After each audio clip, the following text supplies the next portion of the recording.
I'm going to call order this emergency meeting for the City of East Grand Forks for March 24th, 2020. It is now 5 o'clock. City Clerk, please call roll. Mayor Steve Gander. Here. Council President Mark Olstad. Here. Council Vice President Chad Grassel.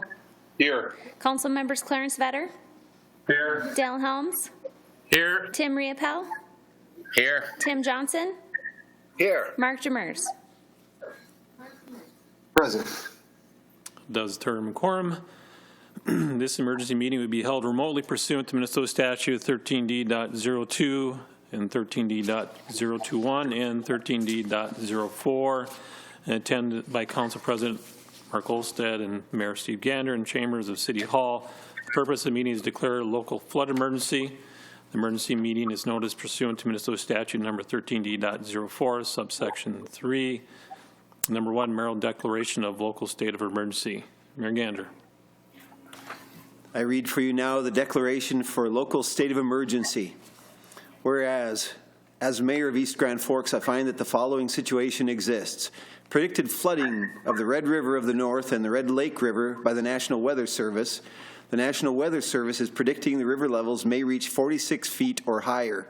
Whereas the river is considered to be at flood stage when it reaches 28 feet, and whereas I find that the conditions can change rapidly due to temperature change, ice blockages, or many other possible variables that can affect the flood waters, and now therefore I, Stephen Gander, Mayor of East Grand Forks, declare this situation to be a local emergency effective on March 24th, 2020.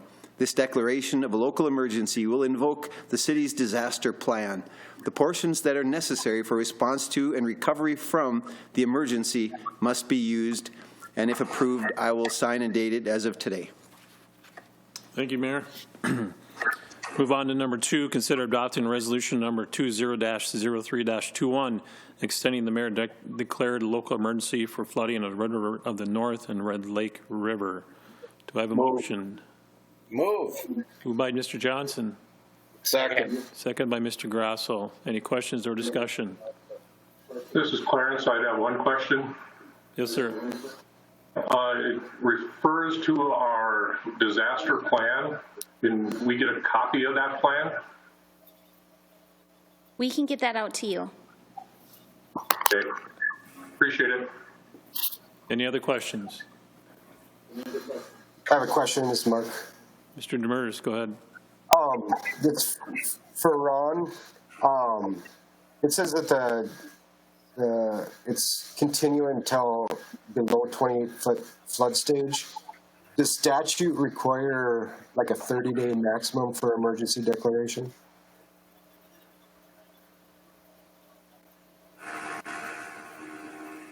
You're on mute.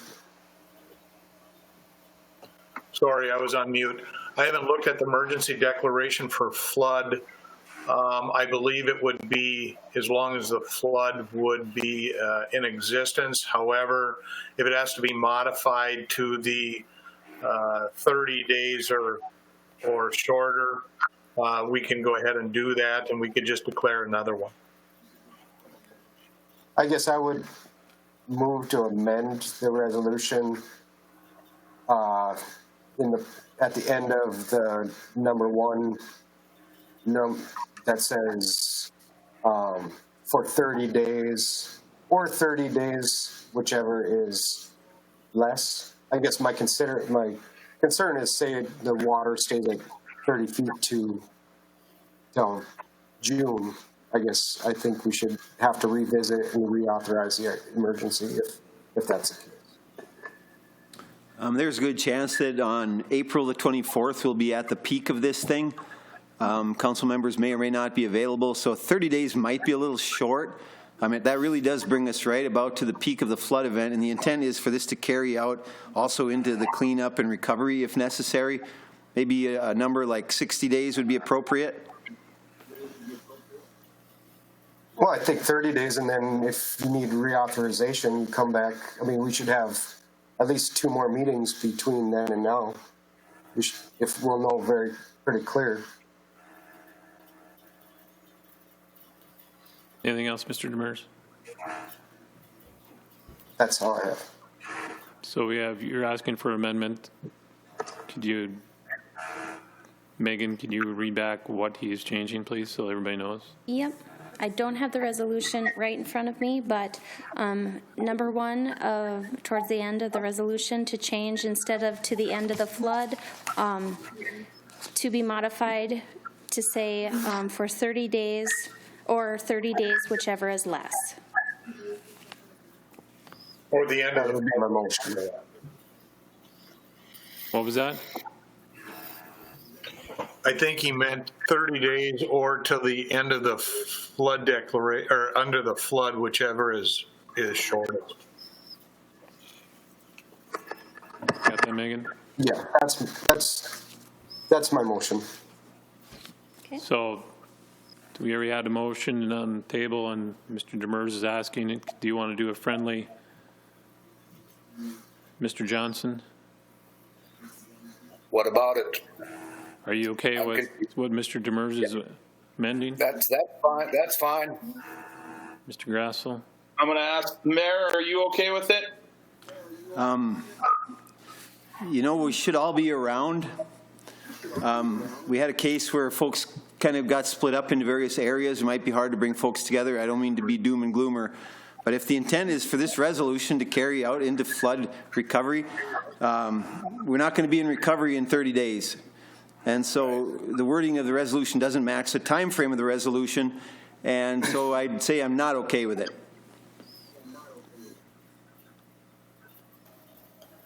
Then I'm going to agree with the mayor. We just can't keep nickel and diming this thing. Let's just leave it as is and go. Okay, so we don't have a friendly, so Mr. Demers has a motion to amend it. Is there a, since we don't have a friendly, do we have a second on his? I'll second it. This is Clarence. Mr. Vetter? Any other discussion on that then? I have a question, Mark. This is Dale. Yes, sir. If it's changed to 30 days, or if it's just until the extent of the flood is over, does that change anything in our status as far as emergency response stuff? Or assistance or whatever we might need?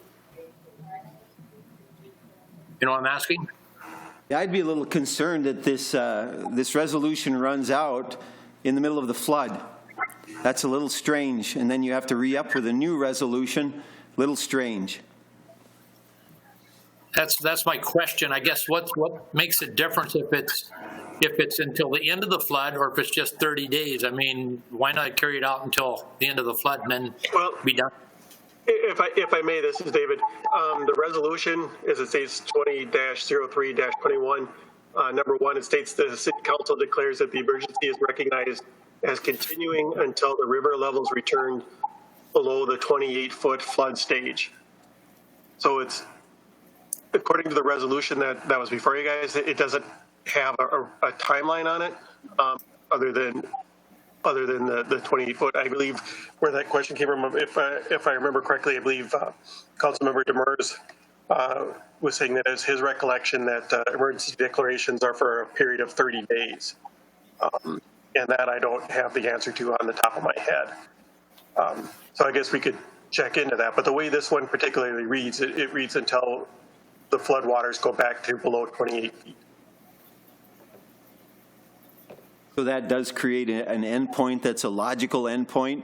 You know, when it recedes below 28 feet, that definitely would signal the end of the event, and we're well into cleaning up at that point. Yes.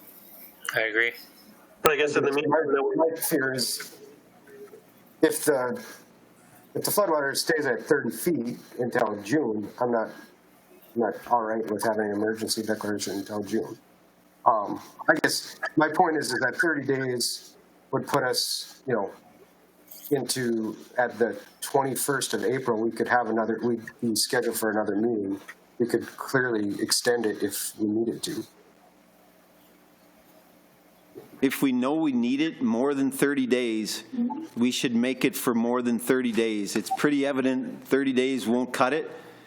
It's like, I mean, I can't think of a good analogy, but to run this for 30 for this event starting now is really not matching what the event is going to do.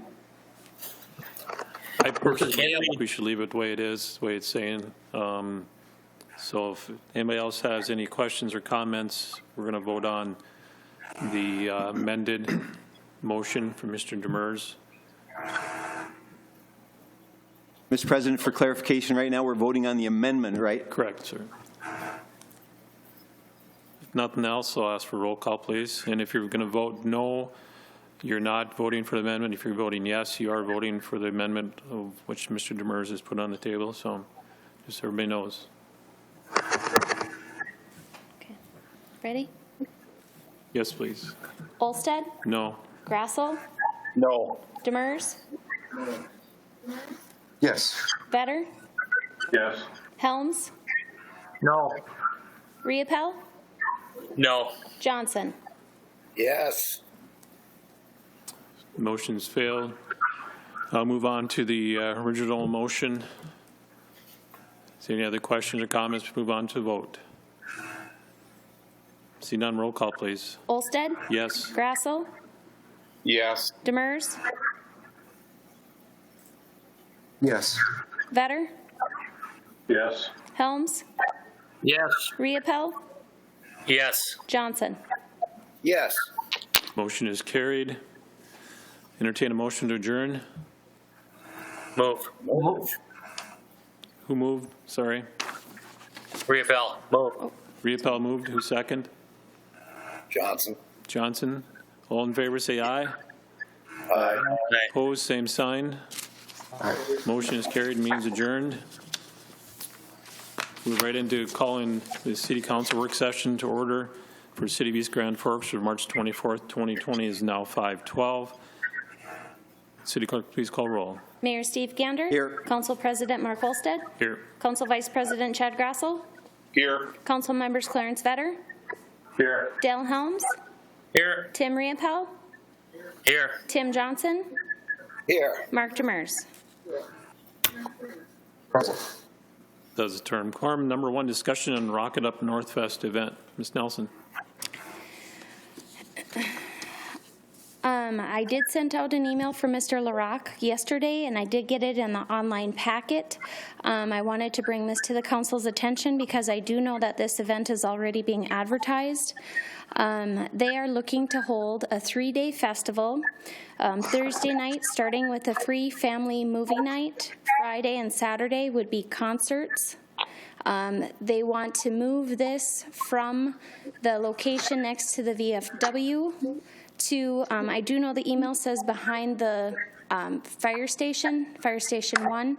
What they're looking for is the area where the Northland uses for their truck program. So it's kind of on the other side of the parking lot next to the dike area.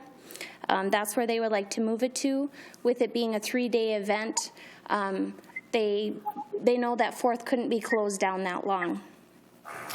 They're trying to, or I should say, they have partnered up with the Downtown Development Association, and they're looking at adding different events. One of them is a possible duck race, which we've already talked about, different permits that would be required for that, and also fireworks. It's the same night as, or the same weekend as the street fair in Grand Forks, so they're trying to coincide things with that. And then the department heads did discuss this yesterday via conference call for their department head meeting. And with this event growing as much as it has, staff is just going to be looking into possible requirements that they might be recommending, bringing this forward when the special event application comes forward, just because it's grown quite a bit in a short amount of time. So they just want to make sure that this event stays a safe event and there aren't any issues. And like I said, I just wanted to bring this to your attention, and when this is brought back, it'll be brought back with this special event application with all the staff recommendations for it. I know one of the discussions that was brought up was the security and patrol. I think that we really need to look at what we're going to do, what the requirements are going to be for that. I do believe that one can be requiring that they have the amount of private security or if they utilize the police department, what we are going to charge for that and how we are going to handle that for staffing. I think that needs to be discussed to make sure that we are making this a great event and no issues. So I think that needs to, I know that I did talk to Megan today, and I know that maybe we should reach out some more and look at other cities, what they're charging. I think we've got a couple ideas already. I don't think we really have a policy in place from Chief Hedlund of what they would charge. So maybe a discussion on that would be great if anybody has any other ideas on that. Mr. President, Mr. Mayor. if I could go on record as saying, however this thing goes, this COVID-19 business that we're in, something tells me that by August 20 to 22, we're going to be ready for a festival. And I'm proud of the work that these folks have done putting this together. They have great sponsors, great organizers. They, as you say, they've been growing like exponentially, good turnouts, people saying that's a really great event for our downtown. And so I just want to thank the organizers, the sponsors, everybody that's making this happen. And you're just going through some normal growing pains as an event like this takes off and probably is exceeding some of even their expectations. There'll be those growing pains, and using our chief of police, like you're saying, we'll be able to partner with them to facilitate a good, safe event. I mean, that's the other thing, is if the participants are there, they know they're well protected, everything's safe, no unwanted event takes place. That's how you keep it growing. The minute that folks don't feel safe or something unexpected, unpleasant happens, well, that'll sure stagnate the growth of the event. So I'm pretty sure they want what we want, and it will take some measures that haven't been in place before because of the growth. Does anybody else have anything?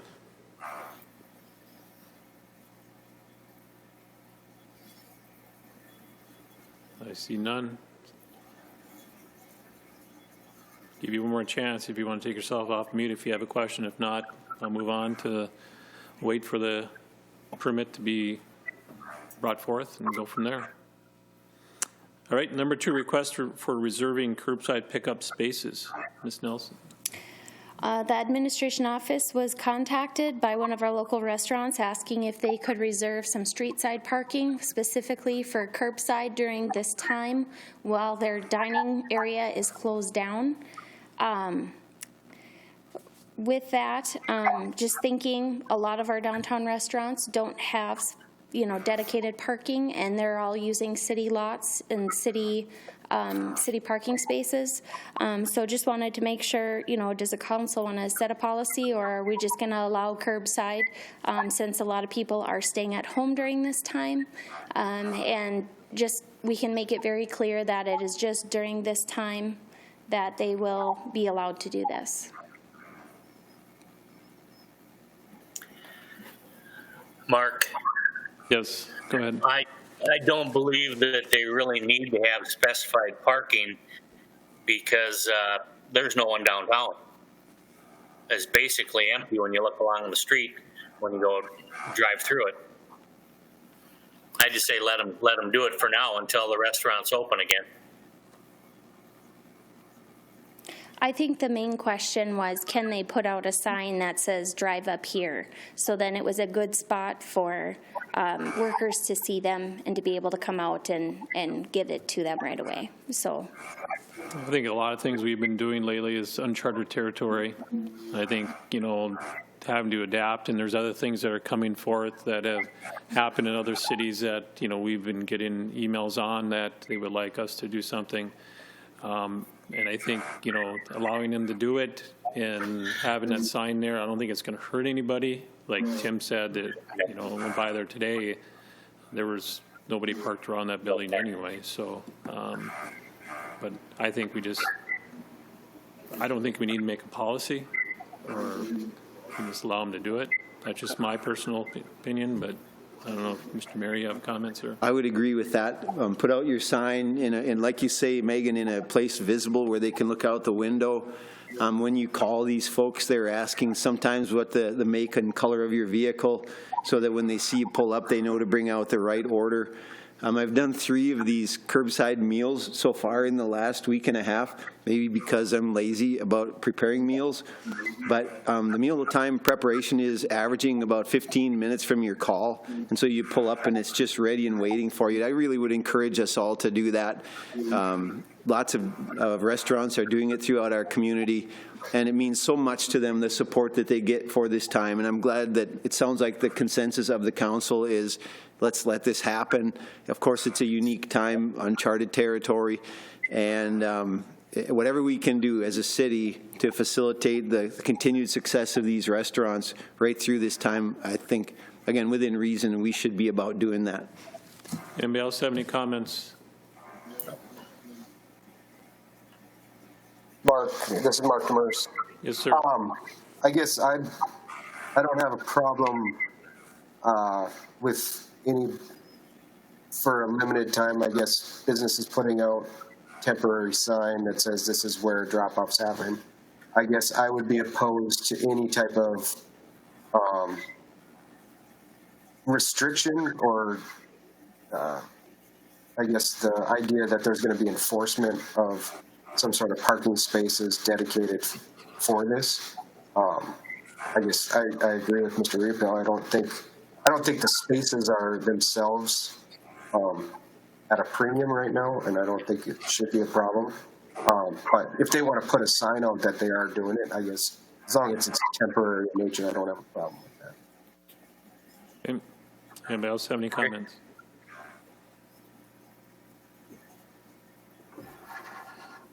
See none. Move on to number 3, consider proposed engineering contract. Mr. Murphy. Thank you, Council President, Council members. Excuse me. I have checked. I went through the things. I have just a good old-fashioned cold. I do not have coronavirus. So, anyways, we have gone through this. Again, this has taken quite a while. Again, because this is something that we haven't really reworked since I've been here. We've just been kind of tinkering with it. So this was a complete revamping of the city's engineering contract with that. That being said, I don't think we'll have to do that to this level again for a little while. I think the next renewal or 2 should be able to be pretty straightforward.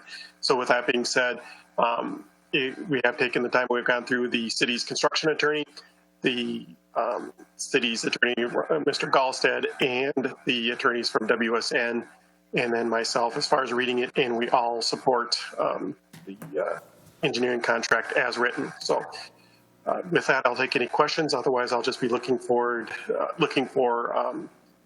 the authorization to bring this forward to the next council meeting for approval.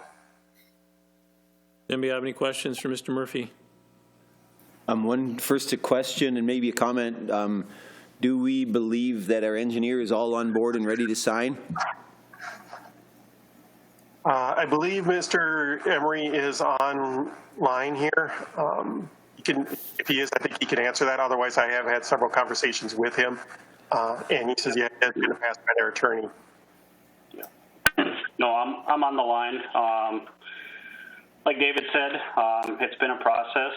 I think, we had some very good negotiations. I think there's some give and take on both sides. And I mean, I'm thankful for all the work that David did and, the 2 attorneys. And yeah, I think we have a good solid agreement. So I'm happy with everything and look forward to getting this approved and keep working. In that case, I would like to compliment, first of all, David Murphy, our city administrator, because he took a look at our existing contract, and it had one that had been added on to and tweaked and modified so many times it probably didn't resemble the way it started out how many years ago, and said we need to really, really simplify this, take out a lot of stuff, bring it down to the certain pages that we need and the certain parameters that we need. And you led that effort, Mr. Murphy, and I appreciate that, to bring the clarity to these contracts. and then you also, Mr. Emery, in good faith, entering into that negotiation and coming to this point. Everybody's done good work on this, and I'm proud of our staff and the attorneys that have helped work with this. Anybody else have any questions for Mr. Murphy or Mr. Emery?